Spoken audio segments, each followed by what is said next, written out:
Hi guys and gals, Anabolic. Today we're gonna talk about the leg exercise. Now I was at the gym today and I saw a girl. It was her leg day and I saw her doing something like this.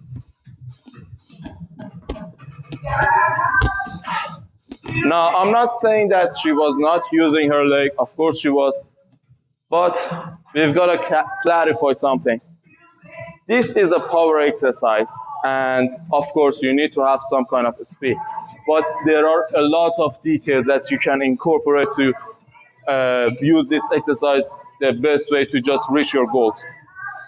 First of all, if you're an athlete and you just want to develop your power, you should have some kind of speed. But even in that case, you should know the risk to reward ratio and how to set the height, how to position your legs and everything else about that.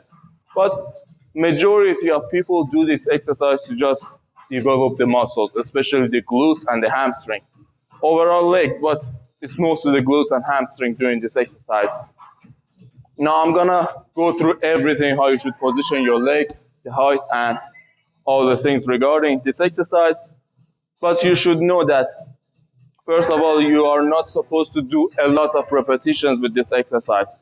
Again, as I said, you're bringing your whole body weight up with one leg. So this is a difficult exercise. Do not think that if you do it for 5 reps, 3 reps, 6 reps, it's just bad. No, it doesn't matter.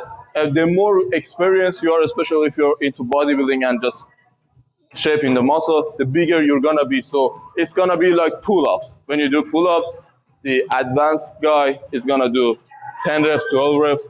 The amateur is gonna be able to do something like that, because the more stronger you get, the same amount of weight you're gonna gain. Not all the time, but most of the time you're just gonna be heavier.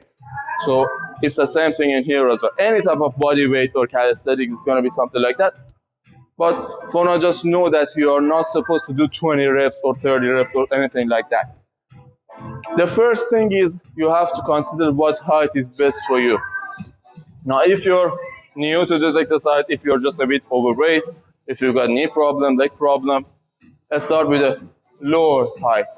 But you're gonna, as time goes on, just come to a higher stand and then perform it on that.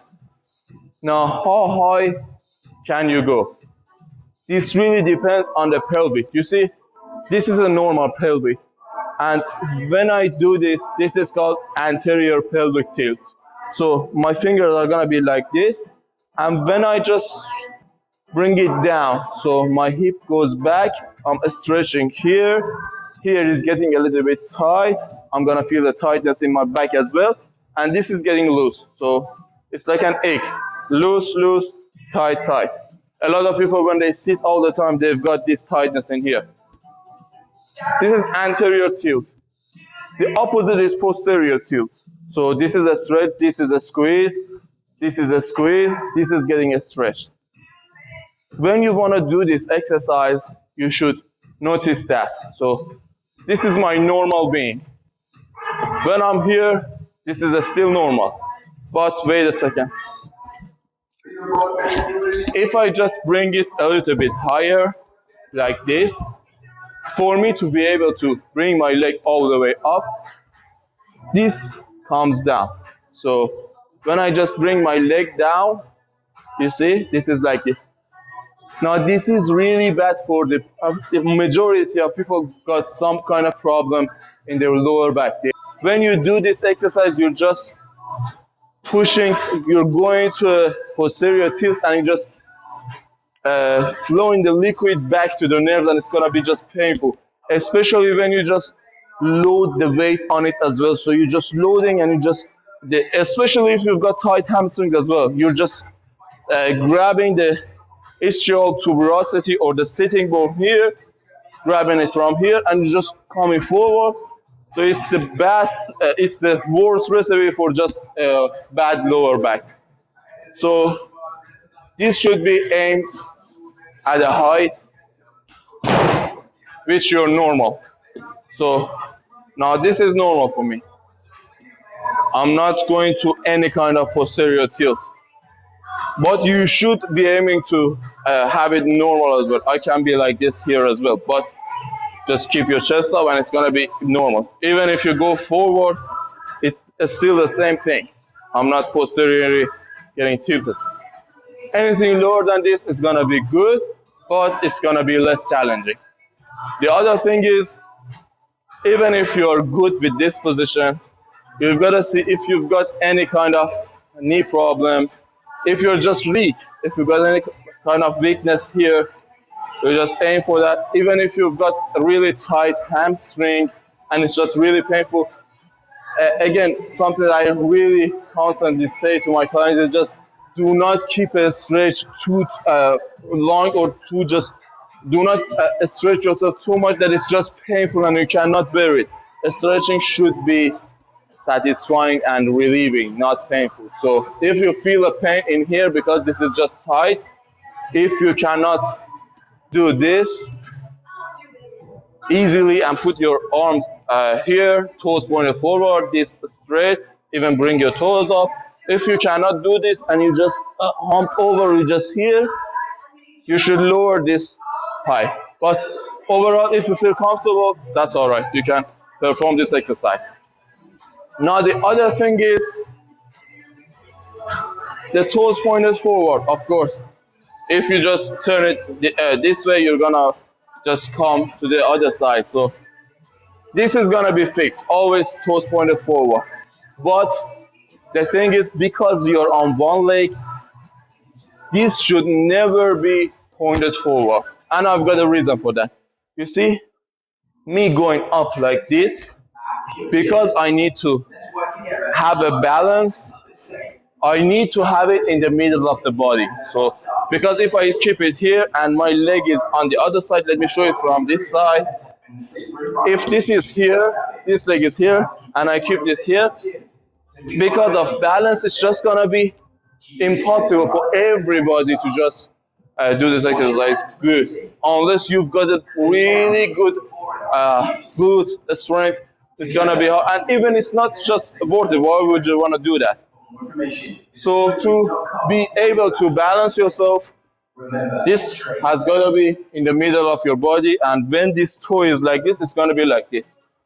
But the problem with this is, you see, when you do a squat and your legs are separated, this is normal for you. But if you want to just do a squat with one leg, you should still put it in the middle, and you should go down like this. Now, what is this causing? You see, this small femur, just to be able to balance yourself and just be the strongest version of itself. When it's in the middle, it's internally rotated. It's called femoral anteversion. And when it comes like this, it's going to cause several problems. One of them which is tibial torsion. So because this is like this is also going to be like this, and this is going to be in front. So if you just do this like this, it's going to be really painful. So you put this here, and this is rotating. Now, this causes problems in your ankles and also in your knees. A lot of people are also your meniscus as well. A lot of children get this problem, and the test the doctor usually gives them is just brings the legs up and just rotates this one.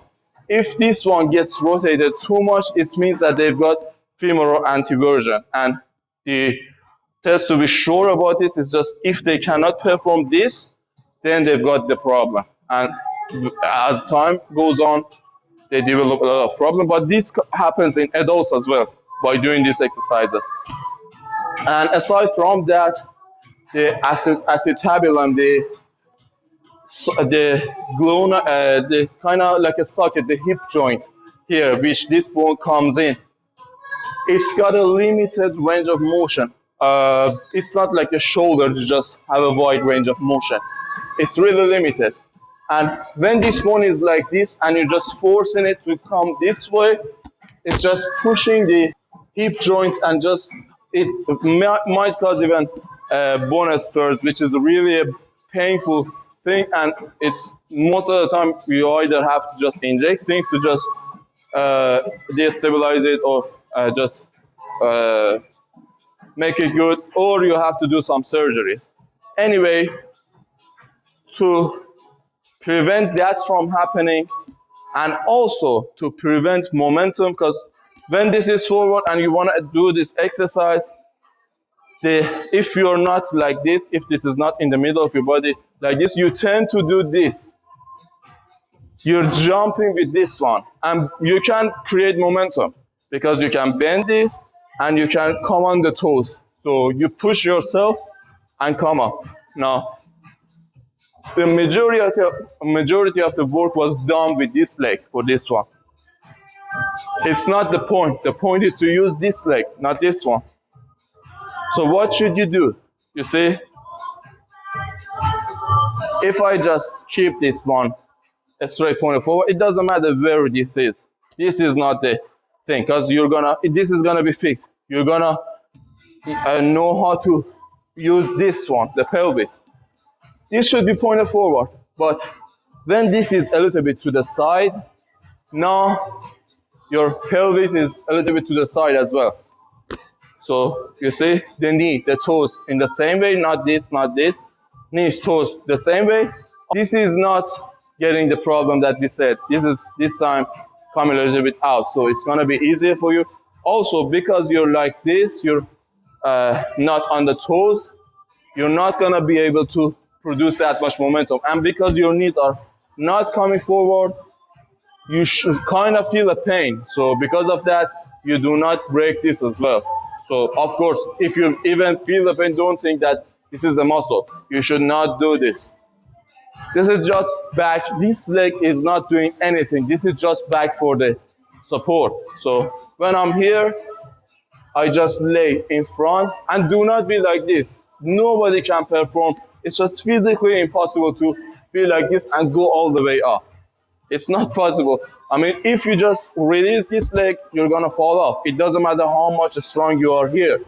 You need to have some kind of, it's just physically impossible. So you're just deactivating this leg.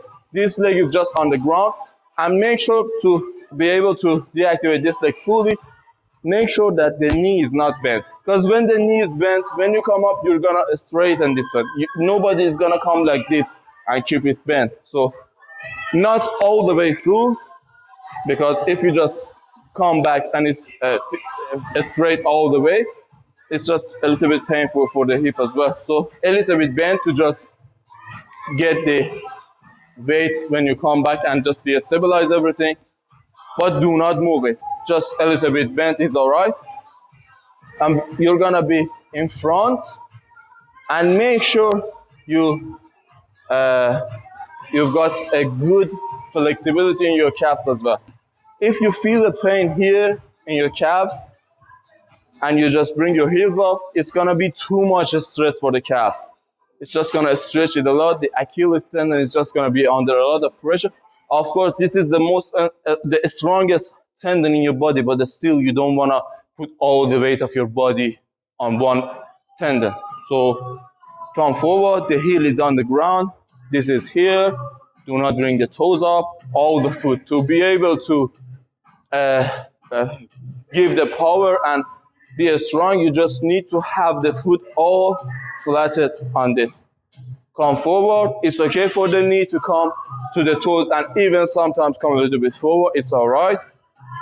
You come forward. This is just back. Do not keep it too back. It's just a lot of a stretch. And again, because you need to be on the leg, it shouldn't be that much back. And easily bring yourself up. Make sure you balance yourself. And when you come down, just control it. Come back. Again, just the tip of the toes. I just control the weight.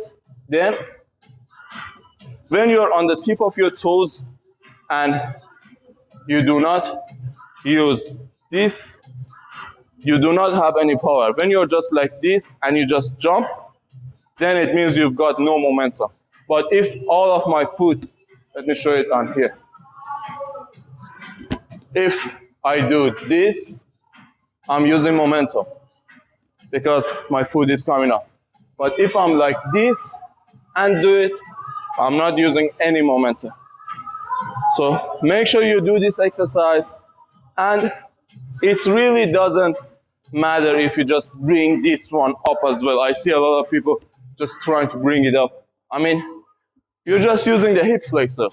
You're not doing anything special. Also, we mentioned the hip flexors. You see, the psoas major, the main hip flexor, comes from this section, your L1 to L5, comes all the way to the lesser trochanter. Then you point the toes forward, and this one is forward as well. And another thing that's really bad is just you're getting a lot of, because of the femoral anteversion, you're getting impingement of the hip flexors as well, especially the psoas major, also the iliacus, which comes from here to here as well. So, yeah, make sure toes point a little bit outward and not too outward as well. Do not be like this as well. It's just, again, the hip joint is something like this. It's got a range of motion. Not too much out, not too much in, not too much out. Just use it in the range that it prefers to be. Enjoy it, use it. Make sure you don't use momentum. Make sure it's not painful for you. If you feel it's just too painful, make sure if it's in the back, again, check the height. Check if you've got any hamstring issues. Check if your legs are, your toes are pointed forward or they're relaxed. And if you like this video, share it with your friends. Shana Balak, everyone.